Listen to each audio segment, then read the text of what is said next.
सगा बेटा जब कब्र में दफन करता है ना, तो भी कहता है वो कोना, ये कोना थोड़ा सा मिट्टी कम है, यहाँ भी मिट्टी डालो। पहले लोग रोजाना जाते हैं, फिर हफ्ते के बाद, फिर महीनों बीत जाते हैं।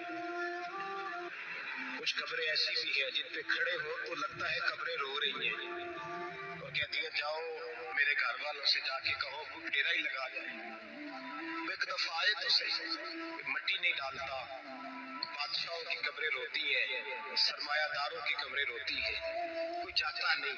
इतने इतने मोटे सुराख है कब्रों में। आप अपने शहर के कब्रिस्तान फिर के देख लो, सुराख है। ओ भाई, हजरत मौला अली शेर खुदा कब्रिस्तान गए तो पहले रोने लगे, फिर कहने लगे कब्रों वालों क्या हाल है तुम्हारा?